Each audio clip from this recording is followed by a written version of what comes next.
On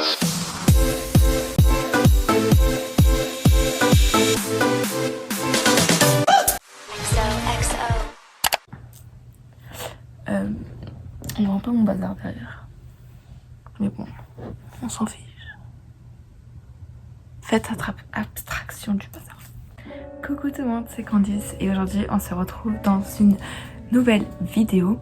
Donc comme vous avez pu le voir dans le titre, je vais faire un point parce que ça fait déjà 6 mois que j'arrive aux États-Unis. Voilà, comment vous dire, c'est passé beaucoup trop vite. Dans ma story Instagram, je vous avais mis une petite boîte à questions pour que vous puissiez poser toutes les questions que vous vouliez savoir par rapport à les 6 premiers mois d'année d'échange.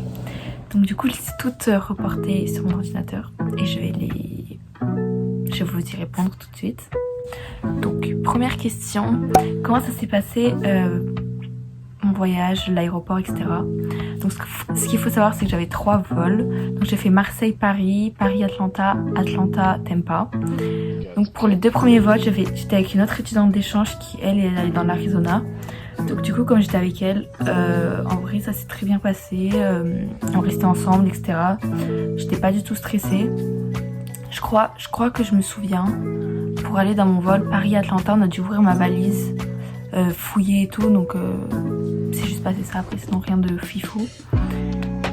Et pour mon dernier vol à Atlanta, quand j'étais à Atlanta, du coup on a dû se séparer. Et je me souviens que l'aéroport était tellement grand qu'on devait prendre le métro pour aller dans des terminals différents. Et après le dernier vol, en vrai ça s'est bien passé et tout. Je crois qu'il y avait une personne qui était à ma place, je sais pas lui dire. Donc du coup je m'étais mis à une autre place, en bref. Voilà, et au final ça s'est bien passé, je suis arrivée. Et ma famille d'accueil était à l'aéroport avec la pancarte et tout. Après comme question j'ai eu, je suis pris combien de temps à l'avance pour faire ma valise. Donc, comment dire, je me suis pris la veille. Enfin non, en fait je me suis pris une semaine à l'avance, mais je l'ai fini la veille, genre je crois que c'était le soir avant de partir. Donc faites pas ça, ne reproduisez pas mon erreur parce que j'avais pris trop de trucs dans ma valise et j'avais pas le temps de me dire je prends ça ou je prends pas ça. Du coup ma valise elle a surpoids, j'ai juste à l'aéroport, mais je savais que ça allait être en surpoids. C'est juste que je savais pas quoi enlever et c'était trop tard, enfin bref. Donc du coup faites pas cette erreur, vous y prenez bien à l'avance. Ensuite, comment on choisit nos écoles. Donc si tu pars en visa J1, comme moi, tu choisis pas. En fait c'est ta famille d'accueil qui va d'abord te présélectionner et après ils vont contacter le lycée de secteur pour savoir s'ils peuvent t'accueillir. Donc vraiment tu choisis pas ton lycée. Après si tu prends le visa F1, je crois que tu peux choisir ton lycée ou alors c'est le lycée qui te choisit en premier et après c'est la famille d'accueil qui est autour. Mais forcément c'est plus cher. Est-ce que quand je vais rentrer en France je vais devoir redoubler et est-ce que... Enfin quelle année je suis partie. Donc moi je suis partie entre ma première et ma terminale. Donc c'est pas forcément la meilleure année pour partir je pense. Je vous expliquerai pourquoi après. Et du coup quand je vais rentrer en France je vais devoir... Enfin c'est pas vraiment redoubler, je vais juste être avec l'année en dessous. Mais je devrais faire ma terminale. Et je vous explique pourquoi c'est pas le mieux. Parce que par exemple là j'ai pas forcément trop de devoirs. Et j'ai pas forcément l'habitude d'être au travail, etc. Et c'est vrai que revenir en France et faire sa terminale, passer le bac, etc. Se remettre au travail, ça va être assez difficile. Je l'appréhende beaucoup. Mais du coup, voilà, si vous pouvez partir entre la seconde et la première ou après la terminale, c'est le mieux. Après, si vous n'avez pas le choix, bah faites-le. Mais juste sachez que ça peut être très compliqué de se remettre au travail. Comment j'ai fait pour mon forfait de téléphone? Donc, pour mon forfait... j'ai pris l'abonnement international de chez Free avec 25 Go d'internet, SMS et appels illimités. Et après, mon organisme américain, il nous obligeait d'avoir un numéro américain. Donc ce que j'ai fait, c'est que j'ai pris un abonnement à une application qui s'appelle OpenPhone. Je vous mettrai comment ça s'écrit ici. Et donc je paye 10 € par mois pour avoir un forfait américain. Et en fait, ça marche un peu comme WhatsApp. C'est une application où je peux envoyer des messages, etc. Avec un numéro américain. Donc voilà, et je vous explique pourquoi j'ai pas pris un forfait américain. Parce que c'est... La plupart du temps c'est très très cher. Ça peut revenir à 50 € par mois. Donc voilà, et après comme mon téléphone je pouvais pas mettre de carte SIM dedans, je voulais pas perdre tous mes contacts français. Donc comme ça là j'ai un numéro américain et j'ai mes contacts français encore. et ça me revient du coup à 35 € par mois. Donc c'est beaucoup mieux que si c'était 50 €. Donc, voilà, en plus l'application elle est bien, donc je vous recommande de faire ça, je trouve ça plus pratique. Comment j'appelle mes parents d'accueil et comment ça se passe avec eux. Donc moi je les appelle par leur prénom, donc ils s'appellent Suzy and Bob, enfin c'est leur surnom mais on les appelle tout le temps comme ça. Et je préfère parce que je ne me verrais pas les appeler maman papa parce que c'est pas mes parents. Mais du coup là après ma soeur d'accueil je l'appelle par son prénom aussi, enfin logique. Et comment ça se passe avec eux, honnêtement je pouvais pas rêver mieux. C'est la famille d'accueil qui me correspond à 100%. Je les considère comme ma famille vraiment. On est super proches, j'ai une hyper bonne relation avec eux, avec ma soeur d'accueil aussi. J'ai vraiment l'impression que c'est ma soeur et tout. Et ils sont incroyables, ils me font faire plein de trucs, on rigole et tout. On fait plein de trucs ensemble, vraiment. Je les aime trop, ils sont trop bien, ils sont trop bien. Moi je me suis habituée à la vie ici aux États-Unis. Donc honnêtement, j'ai pas eu de soucis. Je me suis adaptée très vite. Après c'est vrai dans la famille d'accueil ils n'ont pas forcément de règles que je dois respecter. Donc ça c'est un gros avantage parce que je n'avais pas m'adapter à leur style de vie, etc. Juste forcément au début le décalage horaire c'était un peu difficile, mais après ça c'est rien, c'est facile, après tu t'habitues. Après ça dépend de chaque personne. Mais au bout de 2-3 mois tu commences vraiment à être dans la vie américaine, etc. Donc voilà. Alors là ça va être une grosse partie, l'alimentation. Donc est-ce que j'ai grossi? Comment c'est la nourriture? Est-ce que c'est compliqué de trouver des fruits et légumes? Parce que ça on m'a posé la question. Donc est-ce que j'ai grossi? Comment vous dire que j'ai pas de balance? Il n'y a pas de balance dans ma famille d'accueil. Donc je sais pas exactement. Mais est-ce que j'ai pris du poids? Oui, je pense. Parce que je le vois. Mes jeans, j'ai dû en racheter des nouveaux. Et c'est vrai que je mange pas très déséquilibré dans ma famille d'accueil. Donc bon. Après, si vous partez, je vous conseille de vous en ficher vraiment. Si vous prenez du poids, prenez du poids. Profitez de manger, vous dites pas oh non j'ai pas envie de manger ça parce que je vais prendre du poids. Oh non j'ai pas envie de manger ça parce que voilà. Vraiment, vous êtes là pour une année, n'allez pas vous priver de nourriture juste parce que vous voulez pas grossir. Sachant que je sais que quand je rentre en France, je vais tout reperdre parce que je vais retrouver une alimentation saine, des repas bien cadrés à des heures précises, etc. Que je vais refaire plus de sport. Donc je me fais aucun souci. Donc vraiment, ne soyez pas là à vous dire oh non, j'ai pas envie de manger ça, etc. Genre vraiment, mangez, on s'en fout. On s'en fout. Et est-ce que la nourriture, comment c'est? Alors, dans les familles d'accueil, on va souvent au restaurant. Donc voilà, c'est des plats assez copieux, je vous avoue, des fois je peux pas tout manger. Si on cuisine, enfin si cuisine c'est souvent des burgers, des pâtes, des trucs comme ça. Après des fois il y a des légumes, mais c'est pas tout le temps. Des fois je mange que un repas par jour, je sais que c'est pas bien. Mais c'est que par exemple des fois je me lève tard, on fait une activité et après il est vite 5 h et on mange le dîner à 5 h. Donc j'ai que un repas dans la journée. Voilà, après le repas au lycée, mon dieu, c'est une catastrophe. C'est horrible. Le repas, certes t'as plein de choix, mais c'est...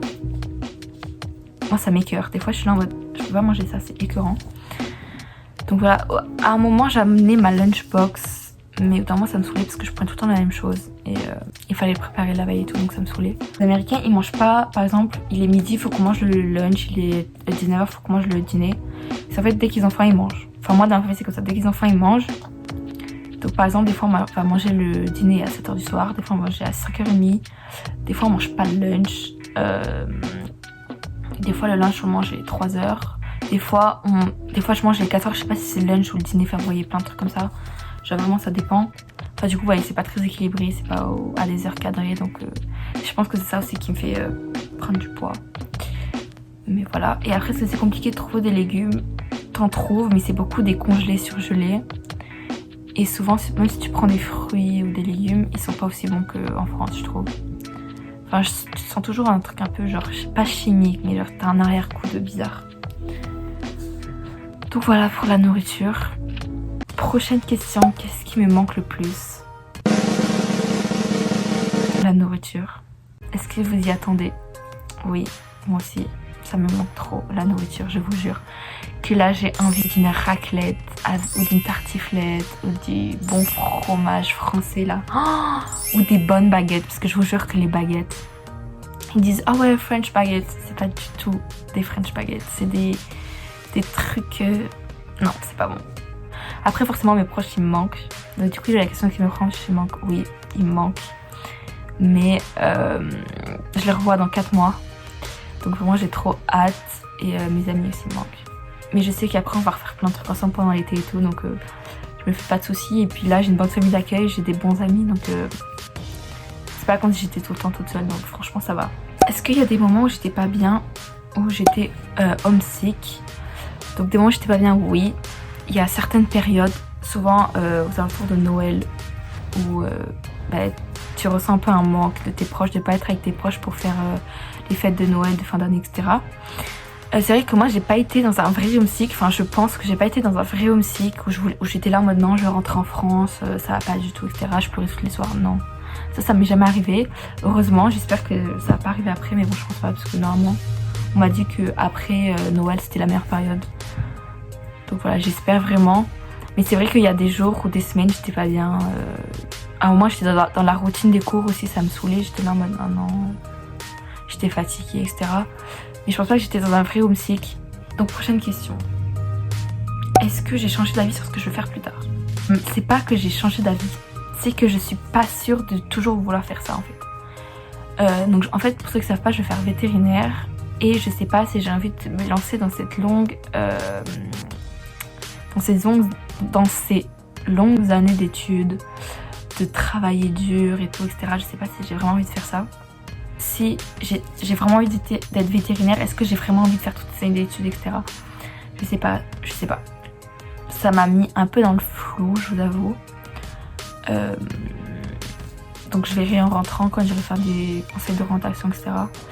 Mais du coup voilà, je sais pas vraiment. Donc ça c'est une question qui m'a fait un peu rire. Est-ce que j'ai vu des animaux un peu étranges, bizarres? Faut savoir qu'en Floride c'est un peu un climat tropical et forcément il y a des animaux un peu chelous, on va pas se cacher.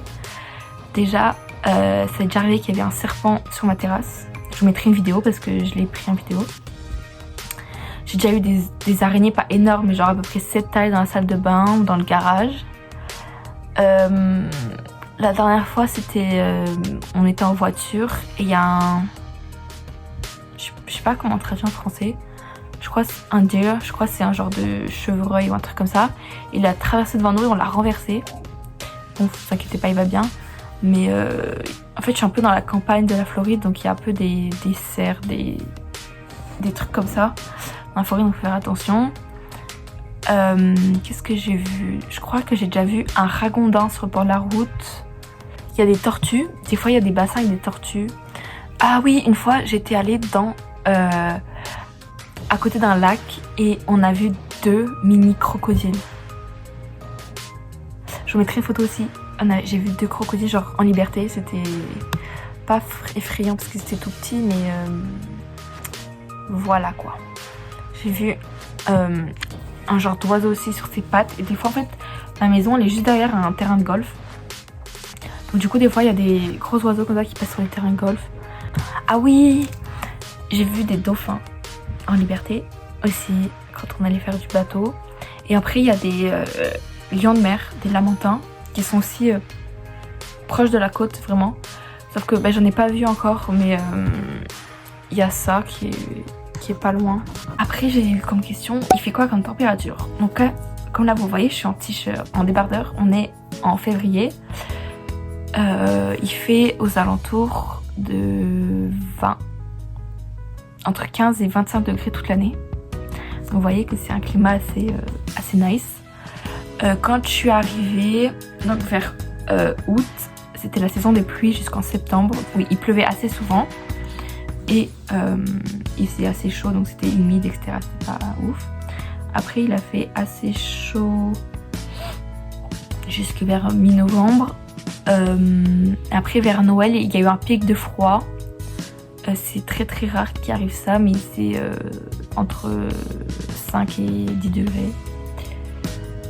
C'est pas comme en Floride, mais ça m'est arrivé. Et là, il recommence à faire chaud. Genre, il y a 2 jours, il faisait 25 degrés, alors qu'on est en février. J'étais en mode, ah, trop bien.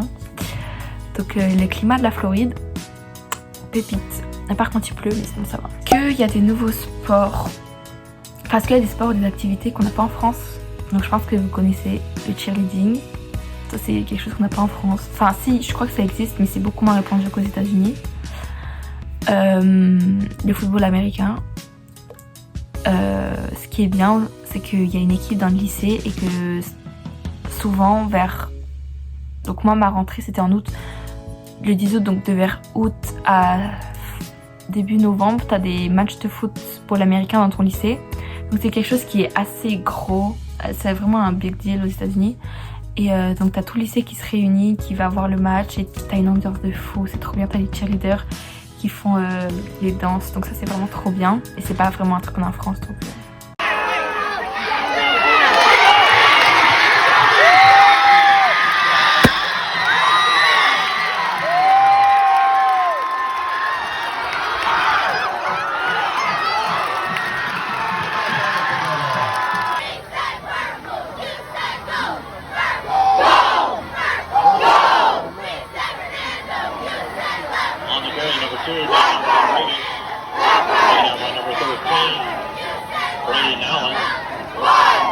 Et après, comme sport, il y a le baseball, le softball, ça aussi on n'a pas en France. Ou alors c'est pas répandu, mais pareil, t'as une équipe avec le lycée, c'est cool. Et ça aussi, j'aimerais bien que ce soit en France, parce que c'est trop bien. Alors ça, c'est une question assez vague, mais les plus grosses différences entre le lycée français et le lycée américain. Donc, il y en a beaucoup trop. Je peux pas tout vous dire dans cette vidéo.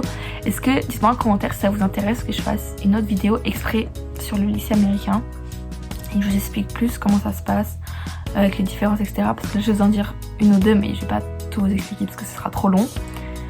Donc, dites-moi en commentaire. Mais la première chose qui m'a pas choquée, mais qui m'a fait... c'est que, en fait, chaque prof a sa classe. Donc, je sais pas si vous venez au primaire, chaque prof a sa classe. Donc là, c'est pareil, chaque prof a sa classe. Donc, du coup, chaque prof décore sa classe. Donc ça, moi, je trouve ça trop bien parce que ça te met dans un mood de travail. Moi, j'aime trop. Chaque fois que tu vas dans une nouvelle matière, enfin, tu changes de classe, et ben c'est toi qui bouges et le prof, il reste toujours dans sa classe. Et par exemple, ce qui est bien, c'est que tu peux laisser des travaux là-bas. Moi, j'ai déjà vu des gens qui venaient sans sac de cours parce que par exemple, ils laissaient tous leurs cours dans les classes. Et souvent, t'as les profs, ils te prêtent des crayons. Parce qu'eux, ils écrivent tout au crayon, il faut pas aussi le photo au crayon. Donc du coup, les gens, ils viennent avec les mains dans les poches, comme ça. Et après, une autre différence. Ah oui, c'est que moi, dans mon lycée, j'ai 7 cours. Et tous les jours de la semaine, j'ai les mêmes cours, dans le même ordre, aux mêmes heures. Donc par exemple, tous les jours, je fais 7h15, 14h10. Donc ça, c'est mes horaires. Oui, je commence hyper tôt. Et tous les jours, dans le même ordre, j'ai Creative Writing, English, US History, Anatomy, Lunch, Sociology, MCA, donc c'est maths, c'est un type de maths, et Psychology. Donc tous les jours, j'ai ces 7 matières dans le même ordre. Donc sur ça, je vous disais la routine des cours. Mais ça, c'est un truc qui m'a un peu fait en mode, ok. Et voilà, après, je pourrais vous dire d'autres trucs dans une autre vidéo si ça vous intéresse, mais voilà, le plus gros, c'est ça. Ça, c'est une question hyper intéressante. Si je pouvais enlever ou rajouter quelque chose de mon année d'échange, ce serait quoi? Donc, si je pouvais rajouter quelque chose ou enlever, enfin en fait, c'est un peu, je sais pas comment dire, mais si j'avais été dans un autre lycée, mon expérience aurait été totalement différente. Je vous explique pourquoi. Enfin, je suis partie à un âge où j'aurais dû être une senior. Donc senior, c'est vraiment la meilleure année où tu fais plein de trucs.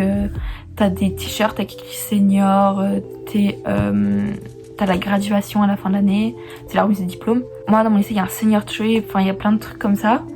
Et quand je suis arrivée, on m'a dit non, tu seras une junior, donc c'est l'année en dessous. Donc moi, j'étais un peu déçue parce que je voulais vraiment vivre la graduation, etc. Et quand j'ai demandé si je pouvais être en senior, ils m'ont dit non. Donc j'étais un peu en mode je vais faire avec, c'est pas grave. Donc je me suis dit bon c'est pas grave, je vais faire avec, ce sera quand même bien. Sauf que je vous avoue que je suis hyper déçue de pas faire la graduation, genre vraiment. Je suis déçue. Dans mon lycée il y a 2 semestres et donc dans un premier semestre j'avais des matières. Dans un deuxième semestre j'avais d'autres matières. Donc j'avais demandé si pour le deuxième semestre je pouvais changer certaines matières parce que j'avais plus envie d'y aller et c'était plus des matières qui m'intéressaient et que j'aurais bien aimé voir autre chose et des matières que je pouvais pas forcément faire en France. Par exemple il y a cuisine, j'ai une vet classe, j'ai une agriculture classe, je voulais faire espagnol parce que mon niveau d'espagnol il est trop nul. Je voulais faire art et quand je leur ai demandé si je pouvais changer mes matières, ils m'ont aussi recalé, ils m'ont fait non. Donc là, je vais dans des matières que j'aime pas forcément, enfin que j'aime plus forcément et que voilà, maintenant c'est trop tard pour changer de toute façon. Donc voilà. Et aussi, bon après ça c'est un peu compréhensible, mais au début d'année, enfin quand je suis arrivée et que je devais choisir mes matières, j'avais mis des choix, ils n'ont pas été forcément respectés, ce que je peux comprendre parce que les classes étaient déjà remplies. Et c'est vrai que du coup pour le deuxième semestre, j'aurais voulu aimer un peu changer. Et après aussi pour tout ce qui est équipe de sport, c'est vrai que mon lycée il est assez compétiteur et qu'ils veulent que les équipes gagnent. Donc par exemple quand j'ai demandé si je pouvais faire du cheerleading en début d'année, ils m'ont aussi recalé, ils m'ont fait non, on a déjà fait les tryouts, tu peux pas rentrer. Donc les tryouts c'est un peu les sélections. Ils avaient déjà acheté les costumes, ils avaient fait les uniformes, ils avaient déjà fait un stage pendant les vacances d'été et tout. Moi quand j'étais pas arrivée, forcément je pouvais pas rentrer dans l'équipe. Donc ça aussi j'étais hyper déçue parce que quand on dit que t'es étudiant d'échange, souvent on dit ah ouais tu peux faire du cheerleading etc. Forcément, du coup moi j'en ai pas fait. À la place j'ai fait la natation, bon c'était bien aussi, j'étais avec ma soeur d'accueil mais c'est vrai que j'aurais aimé faire du cheerleading. Et après j'ai aussi essayé de rentrer dans l'équipe de softball, donc c'est du baseball pour les filles. Et l'équipe a été trop forte. Moi j'en avais jamais fait parce que c'est pas un sport qu'on fait en France. Et aussi, ils m'ont pas recal mais je savais que j'allais être recal. J'ai fait 2 cours et après j'ai dit non c'est bon ça sert à rien. Je sais même pas taper dans la batte, enfin bref. Donc c'est vrai que j'aurais aimé faire du softball aussi. L'équipe beaucoup trop compétitrice et fallait pas... Enfin en fait c'était aussi... Tes cours ils sont assez stricts, il faut que tu sois là à l'heure. Enfin logique. Mais il faut pas que tu loupes des cours. Si tu loupes trop de cours, ils te mettent sur le banc, tu joues pas. Et moi je voulais pas que ça devienne quelque chose de toxique non plus. Donc voilà. Et à la place je fais du tennis. Donc ça c'est une équipe où c'est beaucoup plus relax et tout. J'aime pas forcément le tennis à la base, mais au final c'est pas si mal que ça. Donc c'est vrai que pour ces raisons je suis un peu déçue, mais c'est plus sur mon lycée plutôt que le reste. Donc vraiment voilà, après mon lycée il est hyper beau et tout, mais c'est vraiment sur ces points que... Après mon expérience elle peut pas être au top à 100%, mais pour ces raisons voilà. Donc après on m'a demandé de répondre si je peux faire une vidéo en anglais. Donc ce que je vais faire c'est que je vais vous répondre à la prochaine et à la dernière question en anglais. Donc je tiens juste à vous préciser que je ne suis pas encore bilingue à 100%, je ne maîtrise pas la langue à 100%. Si je fais des fautes c'est encore normal parce que je suis encore en train d'apprendre. Mais c'est juste pour que vous voyez un peu mon niveau d'anglais au bout de 6 mois. So the question is, am I bilingual? How is my English level now? And what was my English level before I came? So I don't think I'm bilingual because there's a lot of vocabulary I don't know yet, and I'm still doing mistakes like when I talk. But I don't think about the grammar, or like when I talk it just come like this. Sometimes I think in English. If you ask me if I dream in English, honestly I don't know. So I think I improved my English a lot since I came here, and people still tell me that I have a strong French accent, but I think it's a lot better than when I came here. And so when I came, my English was good.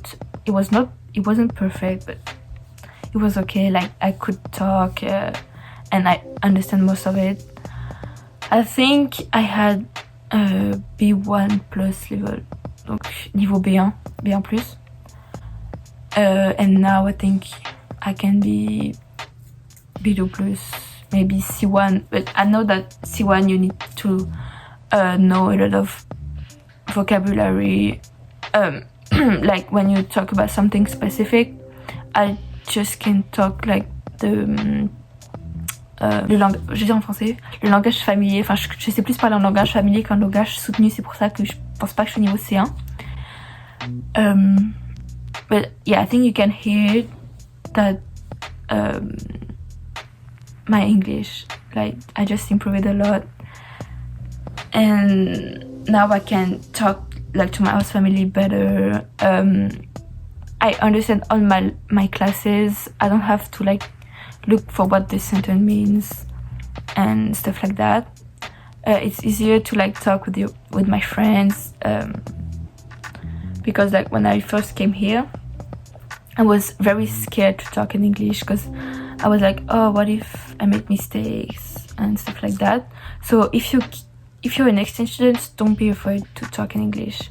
If they know that you're an exchange student and you're not supposed to talk in English, like it's not your first language, they will help you and they tell you like if you need help or stuff like that.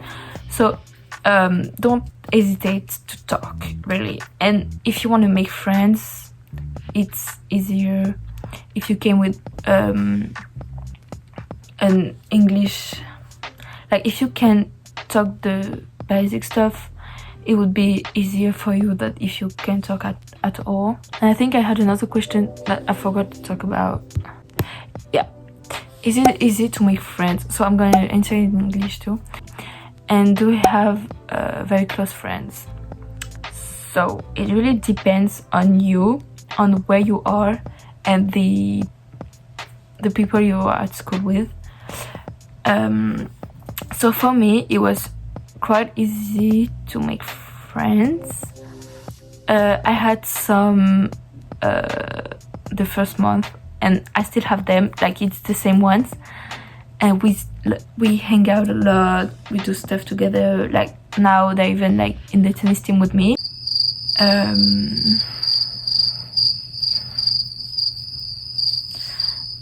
And so I think that those friends, I'm gonna keep them even when I leave. Like I'm gonna continue to talk to them. And even sometimes they're like, oh no, Candice, why are you leaving? We don't want you to leave. So yeah.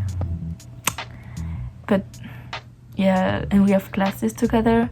And if you want to make friends, just be part of a club, do sports, because this is when you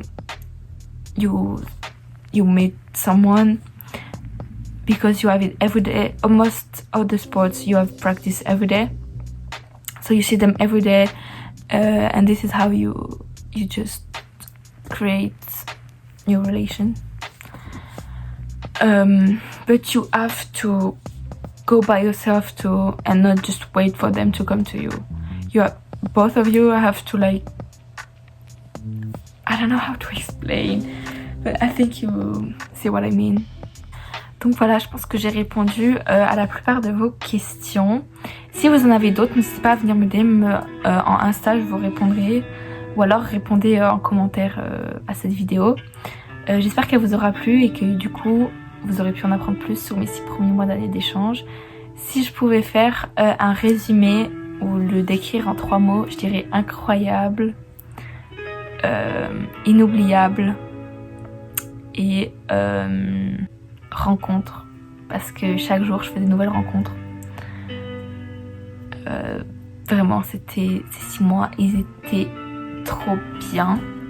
Même s'il y a des hauts et des bas, il faut toujours rester positif quoi qu'il arrive, et profiter, parce que profiter de chaque jour, de chaque instant, de chaque seconde, parce que chaque seconde est unique dans cette année d'échange, et que c'est pas quelque chose que tu vas revivre 2 fois, et que ça passe vite. Vraiment, les 6 mois, je les ai pas vus passer, et